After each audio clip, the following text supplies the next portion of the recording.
Ware house word आप सभी ने सुना होगा। वेयर हाउस वो एरिया होता है जहाँ पे गुड्स को स्टोर करके रखा जाता है। यानी कि सपोज कि कोई मैन्युफैक्चर है, उसने प्रोडक्शन कर लिया, प्रोडक्ट बना लिया है, अब जो है उसको सेल करना है, तो सेल करने से पहले वो जहाँ पे स्टोर करके रखता है उस गुड्स को, मैन्युफैक्चर गुड्स को, उसको हम क्या कहते हैं? वेयर हाउस कहते हैं। तो वेयर हाउस क्या हो गया? एक लार्ज एरिया जहाँ पर रॉ मटेरियल या फिर मैन्युफैक्चर गुड्स जो होते हैं वो स्टोर करके रखे जाते हैं बिफोर डिस्ट्रीब्यूशन। क्लियर? तो इसी तरीके से डेटा वेयर हाउसिंग क्या हो जाएगा? डेटा वेयर हाउसिंग मतलब कि वो एरिया जहाँ पे आप डेटा को स्टोर करके रखते हो, डिफरेंट डिफरेंट एरिया से, सेक्टर से आप जो है इंफॉर्मेशन और डेटा को कलेक्ट करते हो और उसको जो है एक जगह स्टोर करके रखते हो, तो उसको हम क्या कहते हैं? डेटा वेयर हाउसिंग कहते हैं। Data warehousing is the process of collecting, organising and managing data from different data source to provide meaningful business insight and forecast to respective users. यानी कि कुछ यूजर्स होते हैं जिनको जो है डिसीजन मेकिंग करनी होती है, डीप नॉलेज चाहिए होता है उनको बिजनेस के बारे में, तो वो क्या करते हैं? डिफरेंट डिफरेंट डेटा से जो है वो डेटा कलेक्ट करते हैं, ऑर्गेनाइज करते हैं, उसको मैनेज करते हैं, तो उसी को डेटा वेयर हाउसिंग कहते हैं।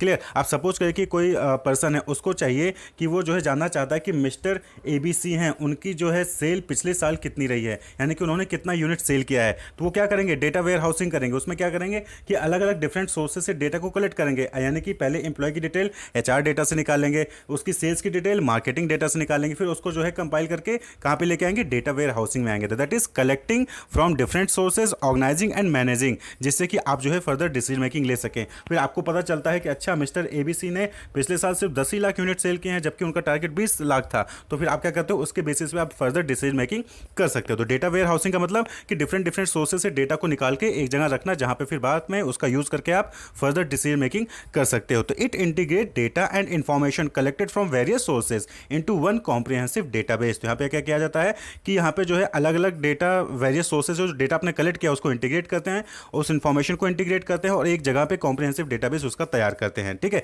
जिससे कि जिसके बेसिस पे आप जो है डिसीजन मेकिंग ले सकते हैं। That can be analysed to make more inform decision. फिर आप क्या करते हैं? वो सेल्स मैनेजर ने क्या किया कि देखा कि मिस्टर एक्स वाई जेड की सेल्स 10 लाख है, 20 लाख थी, उसके बेसिस फिर वो फर्दर डिसीजन मेकिंग ले सकते हैं कि उसको ट्रेनिंग देना है या फिर उसकी जो है सैलरी कम करनी है या फिर उसको जो है टर्मिनेट कर देना है। तो फर्दर डिसीजन मेकिंग जो है उस पर लिया जा सकता है। तो ये जो डेटा वेयर हाउस का जो कॉन्सेप्ट है, ये पहली बार जो है 1980s में IBM के researcher Paul Murphy and very Devlin ने डेवलप किया था, बिजनेस डेटा वेयर हाउस। तो उससे वहीं पे ये जो है पहली बार ये कॉन्सेप्ट डेवलप हुआ। लेकिन इसके जो फादर्स यानी कि डेटा वेयर हाउसिंग के जो फादर हैं उनको बिल इनमन को कहा जाता है, उनको फादर कहा जाता है। वो अमेरिकन कंप्यूटर साइंटिस्ट थे। और क्यों? क्योंकि उन्होंने बहुत सारे सेवरल बुक्स जो है इस कॉन्सेप्ट पे लिखा हुआ था, इसलिए उनको father of data warehouse कहा जाता है। लेकिन जो इसमें पहला कॉन्सेप्ट जो डेवलप किया था बिजनेस डेटा वेयर हाउस का, वो पॉल मार्फी और वेरी डेवलिन थे। 1980s में ही इन्होंने IBM में डेवलप किया था। तो डेटा वेयर हाउसिंग का आर्किटेक्चर देखें तो कुछ इस तरीके से होता है। यहाँ पे क्या होता है आप देखेंगे कि CRM, ERP, billing, supply chain, अलग अलग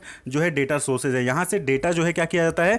कलेक्ट किया जाता है। कहाँ पे? और उसको कहाँ स्टोर किया जाता है? डेटा वेयर हाउस में। ETL का मतलब क्या हो गया? एक्सट्रैक्ट, ट्रांसफॉर्म, लोड, यानी कि यानी एक्सट्रैक्ट, यानी कि डिफरेंट डिफरेंट डेटा से एक्सट्रैक्ट किया जाता है, उसको फॉर्मेट में ट्रांसफॉर्म किया जाता है, उसके बाद फिर डेटा वेयर हाउस में उसको लोड कर दिया जाता है। तो that is data warehousing. और उसके बाद फिर उसके रिपोर्ट जनरेट कर सकते हैं, उससे आप विजुलाइज कर सकते हैं या फिर उससे जो है बिजनेस इंटेलिजेंस में उसका यूज कर सकते हैं। क्लियर? तो जैसे कि एग्जांपल के तौर पे हमने लिया कि आपको रिपोर्ट चाहिए किस चीज़ का, कि जो है मिस्टर XYZ ने पिछले साल में कितना सेल किया हो, कितना उनकी टारगेट थी, रिपोर्ट चाहिए। तो अब ये क्या करेगा? ये एक्सट्रैक्ट करेगा HR से, सेल से, मार्केटिंग से डेटा को एक्सट्रैक्ट करेगा, उसको जो है जिस भी फॉर्मेट में आप चाहते हैं उसमें ट्रांसफॉर्म करेगा, उसके बाद डेटा वेयर हाउस में लोड कर देगा, उसके बाद फिर आपको जो है रिपोर्ट बना के दे देगा। आप जो है उसको एनालाइज कर सकते हैं, उसके बेसिस पे फर्दर डिसीजन मेकिंग कर सकते हैं। तो ये चीज़ डेटा वेयर हाउसिंग का आर्किटेक्चर होता है। तो कैरेक्टरिस्टिक्स की बात करें डेटा वेयर हाउसिंग की, तो सबसे पहले है कि सब्जेक्ट ओरिएंटेड, यानी कि सब्जेक्ट ओरिएंटेड कहने का मतलब यहाँ पे है कि कोई स्पेसिफिक इन्फॉर्मेशन जो है यहाँ पे आप जो है स्टोर करते हो। जैसे कि आपको बताया गया कि इंश्योरेंस कंपनी है, तो वो क्या चाहती है? वो डेटा चाहती है on the basis of premium paid by customer and corresponding claim in place of type of insurance policy bought, यानी कि आपने कौन सी इंश्योरेंस पॉलिसी खरीदी उसके बेसिस पे नहीं, बल्कि आपने कितना प्रीमियम पे किया है और आपने कितना जो है क्लेम किया है, उसके बेसिस पे डेटा चाहता है। तो वो जो है यहाँ से कंपाइल करके डेटा वेयर हाउसिंग कर सकता है। तो सब्जेक्ट ओरिएंटेड होता है डेटा वेयर हाउसिंग। इंटीग्रेटेड, यहाँ पे क्या है? डेटा डिफरेंट डिफरेंट डिपार्टमेंट से इंटीग्रेट करके जो है यहाँ पे आपको जो है प्रेजेंट करता है। जैसे कि हमने बताया कि एम्प्लॉय का डेटा एचआर डेटा से उठाएगा, उसकी सेल्स का डेटा मार्केटिंग डेटा से उठाएगा। तो अलग अलग सेक्टर से डेटा सोर्सेज से वो डेटा को इंटीग्रेट करता है।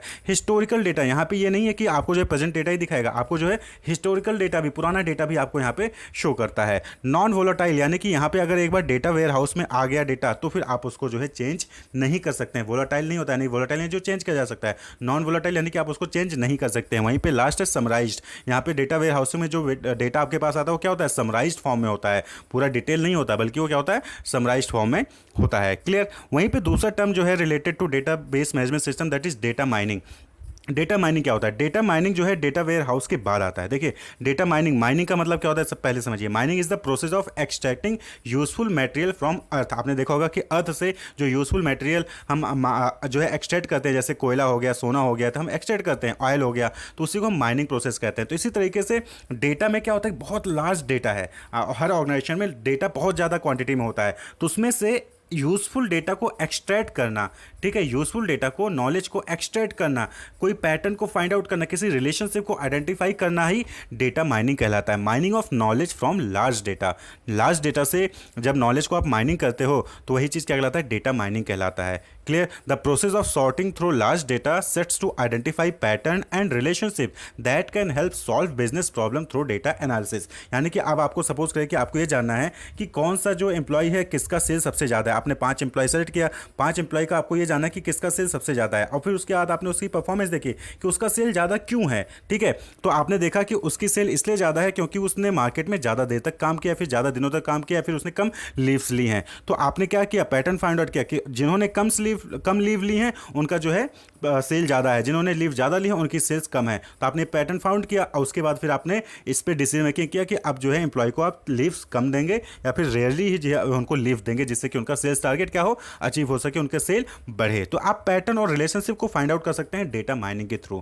क्लियर। तो data mining technique and tools enable enterprise to predict future trend and make more informed business decision. तो ये क्या है, डेटा माइनिंग जो टेक्निक होते हैं ये आपको फ्यूचर ट्रेंड को आइडेंटिफाई करने में हेल्प करता है, प्रिडिक्ट करने में हेल्प करता है, और उसके बेसिस पे भी आप जो है और अच्छे से इन्फॉर्म डिसीजन मेकिंग कर सकते हैं। तो डिफरेंट जो है सॉफ्टवेयर्स आते हैं, जैसे ओरेकल डेटा माइनिंग है, तो ये जो है हेल्प करता है आपको किसमें, डेटा माइनिंग करने में। ठीक है, तो क्या है, नॉलेज डिस्कवरी। हम इसको डेटा माइनिंग को क्या कहते हैं, नॉलेज डिस्कवरी इन डेटाबेस भी इस नाम से भी जानते हैं। तो extract useful pattern and relationship from database. तो डेटा माइनिंग क्या करता है, यूजफुल इंफॉर्मेशन को जो है एक्सट्रैक्ट करता है डेटाबेस से। क्लियर। डेटा माइनिंग प्रोसेस की बात करें तो यहाँ पे देखिए सबसे पहले क्या होता है कि डेटा वेयर हाउस से आप क्या कहते हैं, जो भी टारगेट डेटा होता है आप उसको सेलेक्ट करते हो। क्लियर। टारगेट डेटा यानी कि जिसके बारे में भी इंफॉर्मेशन चाहिए, सेल्स के बारे में चाहिए और पर्टिकुलर एम्प्लॉय के बारे में चाहिए, तो वो टारगेट डेटा आप सेलेक्ट करोगे। टारगेट डेटा सेलेक्ट करने के बाद प्री प्रोसेस डेटा करते हो, यानी कि प्री प्रोसेसिंग करते हो, यानी कि जो भी अनयूजुअल या फिर अनवांटेड इन्फॉर्मेशन होता है आप उसको रिमूव करते हो। बहुत सारे ऐसे इन्फॉर्मेशन होते हैं जो आपको नहीं चाहिए होती हैं,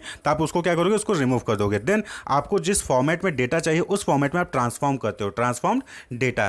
क्लियर। जिस फॉर्मेट में डेटा चाहिए उसके बाद फिर आप क्या करते हो, उसमें पैटर्न या कोई मॉडल आप जो है आइडेंटिफाई, कोई रिलेशनशिप को आइडेंटिफाई करने की कोशिश करते हो, यानी कि डेटा माइनिंग करते हो। यहाँ पे जो है आपका डिफरेंट सॉफ्टवेयर्स होते हैं, ओरेकल माइनिंग हो गया, ओरेकल डेटा माइनिंग हो गया, वो आप यूज़ करके डेटा माइनिंग कर सकते हो। जब आपको पैटर्न पता चल जाता है उसके बेसिस पे फिर आप जो है आपको आइडिया मिल जाता है, नॉलेज मिल जाता है, और फिर आप जो है फर्दर डिसीजन मेकिंग कर सकते हैं।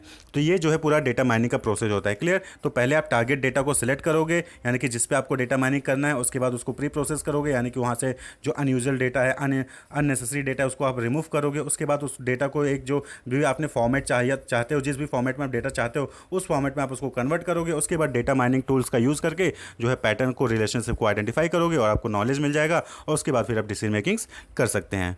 तो ये डेटा माइनिंग का प्रोसेस होता है। Wish you all the best, keep watching.